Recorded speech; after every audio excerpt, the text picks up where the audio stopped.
Hey, Heredity, know your genetic terms.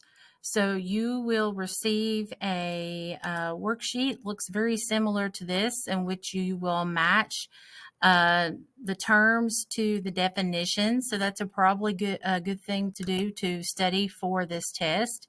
Know how to work and analyze Punnett squares. So we've done a lot of practice with that. You have that in your monohybrid notes.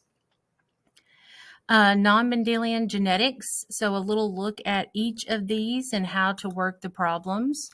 So non-Mendelian genetics are those that go beyond a simple dominant recessive situation where you have two alleles and one of those is expressed if present and the other, the recessive, is only expressed if the dominant is absent.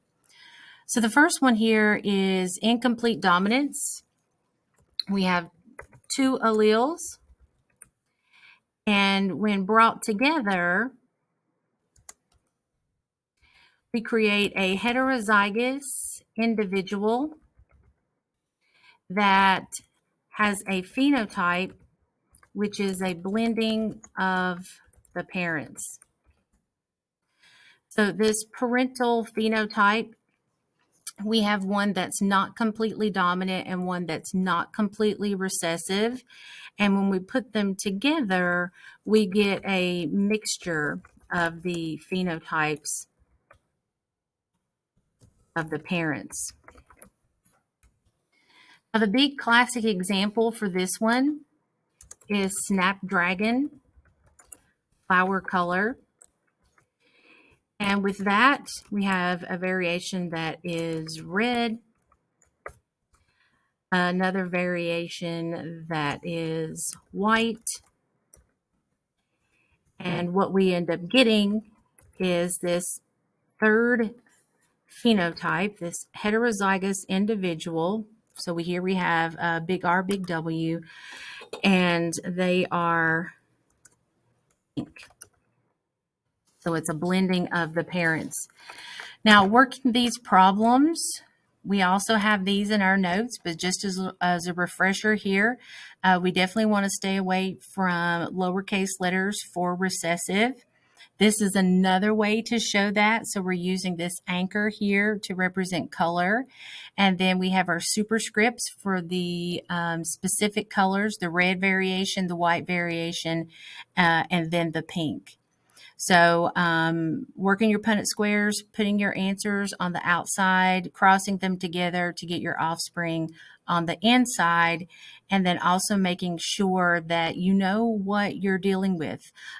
So you don't always have to make a separate key so that you know what you're dealing with, but you could underline, you could highlight, you could just write down the genotypes and phenotypes so that you remember. Codominance, we have two alleles. We put them together and we will get another heterozygous individual, but this time the phenotype of the new individual is an equal representation of the parental phenotypes. I could type.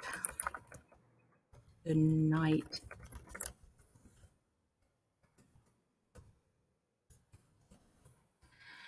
So our example of this one, and there's a couple of them, but we could use human blood type, where we have type A with type B makes type AB, because AB are co-dominant. You're going to see them both together. We have the situation with the cattle or horsehair. And this is when we have the red. Again, we could use these R's, not that. Good night.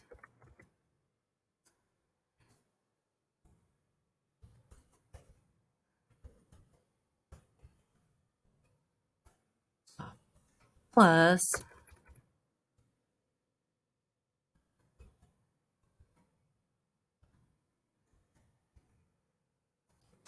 white, I'm having to work for that one, makes red and white, not pink, which is roan.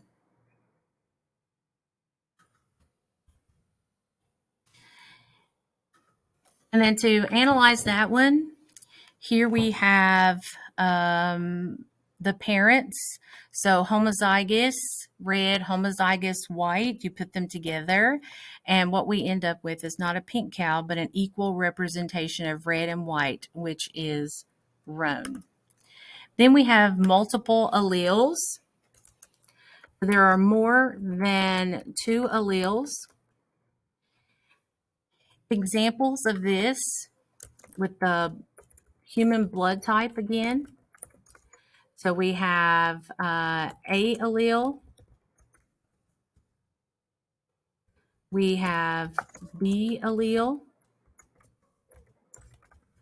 and the O allele. And when you're talking about multiple alleles, within your alleles, you can have other inheritance patterns like complete dominance. A and B are completely dominant to O, and O is recessive to A and B. A and B are also co-dominant to each other, and that's how we get type AB blood. So multiple alleles, we looked at that with the rabbits and with the blood type. So it works out the same way, parents on the outside and then the kids produced on the inside. And I'm not asking you to memorize these. It's just A's, B's, O's recessive, and then AB's. Sex-linked traits, so these are connected to your gender. Most of these are located on the X chromosome. Males have an X and a Y, so they only get one copy. One copy of these traits. So a male can be bald or colorblind by inheriting one of the recessive alleles. So inheriting a little b will make them have male pattern baldness. Inheriting a little c will make them colorblind. Females have 2 X's. A female can be bald or colorblind, but she will have to inherit it from both parents.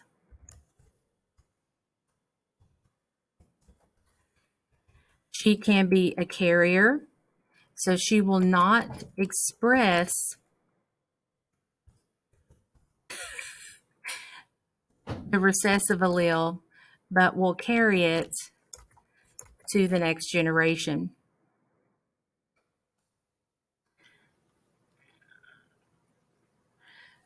Pedigree charts. So pedigree charts are ways for us to track these traits through many different generations, as we know.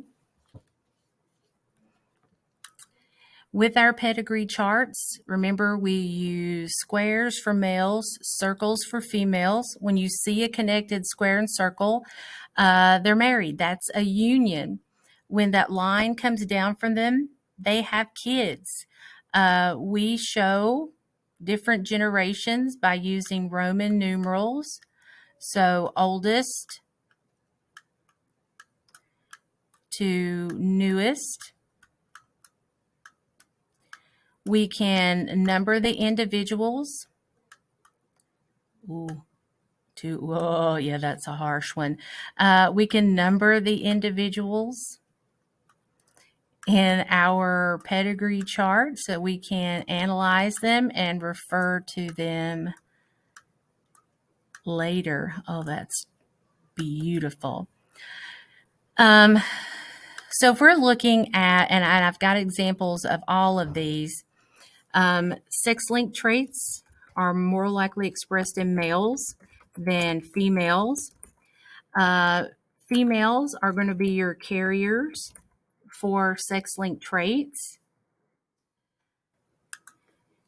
Males and females can be carriers for non-sex-linked traits. If we're looking for something that's dominant, then more people are affected. If something is recessive, less people are affected. And we'll just look really quickly at some of these examples. So this is a situation where we would be looking at something that's recessive, and it would be recessive because we only have one person out of 3 generations that has whatever this is. And then we see a lot of carriers. The carriers are half shades, and these half shaded individuals are males and females. So that means this is something that is autosomal. It's on chromosome pair 1 through 22 and not on the 23rd pair, the sex chromosomes. This one we would see is something that's going to be dominant, and it's dominant because there's several of them in this 3 generations that have it. So from generation 1, 2, 2, 3, 2, 5, 3, 3, 3, 4, and 3, 5 have this particular trait. And it's males and females, so that means we're not looking at something probably that's sex-linked. For the sex linkage, we do see this pattern where males are affected, females are unaffected, and this is another way to show carriers. So remember, females are the only ones that can carry a sex-linked trait because males have one chance. They either don't have it or they do have it. Females can be heterozygous and carry that to the next generation.